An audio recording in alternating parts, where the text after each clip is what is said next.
वहीं चंडीगढ़ हरियाणा निवास में केंद्रीय ऊर्जा मंत्री मनोहर लाल की अध्यक्षता में केंद्रीय विद्युत मंत्रालय की परामर्शदात्री कमेटी की बैठक हुई। बैठक में हरियाणा के बिजली निगमों और केंद्र सरकार की ओर से संचालित विभिन्न योजनाओं की समीक्षा की गई।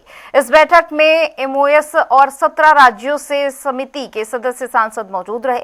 मीटिंग के बाद केंद्रीय मंत्री मनोहर लाल ने बताया कि 2024 में सरकार बनने के बाद आज समिति की 9वीं बैठक हुई है, जिसमें बिजली से संबंधित अलग अलग विषयों पर चर्चा हुई।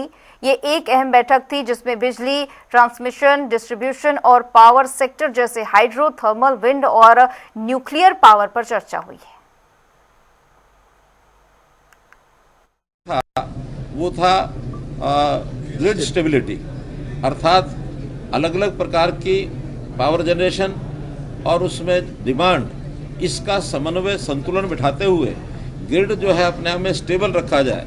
अगर ग्रिड स्टेबिलिटी को कोई खतरा होता है तो पावर सेक्टर सारे का सारा बैठ सकता है, ठप हो सकता है। दुनिया भर में कई बार ऐसे विषय देखने को मिले हैं जहाँ इन चीज़ों पर ध्यान नहीं रखा जाता तो कभी कभी एक साथ बहुत बड़ा झटका भी लगता है, गैप भी आता है। विदेशों में भी कई घटनाएं हुई हैं, हमारे देश में भी कभी कभी ऐसी होती हैं। पिछले दिनों में गुजरात में घटना हो गई थी। तो ये जो संतुलन है पावर सप्लाई का और पावर की डिमांड का, इसको रखना बहुत ज़रूरी होता है। जैसे पेट्रोलियम पदार्थों की कठिनाई आई है, पेट्रोल, डीजल, गैस, इसकी डिमांड भी पावर से पूरी की जाए। ईवीज, इलेक्ट्रिकल व्हीकल्स और ऐसे ही इंडक्शन के जो हमारे बर्तन, जो खाने पीने के हमारे गैस की जगह उसका उपयोग बिजली के द्वारा उसको पूरा कर सके। आगे चल कर के एआई के नाते से और हमारा जो डाटा सेंटर है उसकी डिमांड भी बढ़ने वाली है। तो इस सारी डिमांड को बढ़ने के लिए हमारी पावर की जो प्लानिंग है, उस प्लानिंग के हिसाब से हम सफलतापूर्वक चल रहे हैं। हर एक स्टेट को टारगेट दिए गए हैं कि स्मार्ट मीटर से ज़्यादा लगवाएं, क्योंकि स्मार्ट मीटर लगने से जो चोरी की संभावनाएं हैं वो समाप्त होती हैं।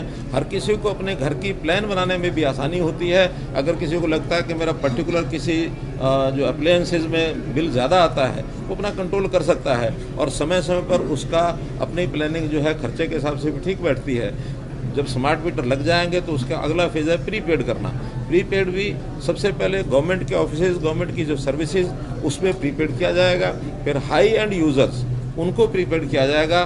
छोटे जो कंज्यूमर हैं उनको प्रीपेड से अभी मुक्त रखा है। आगे चल के जैसे योजना होगी बताएंगे।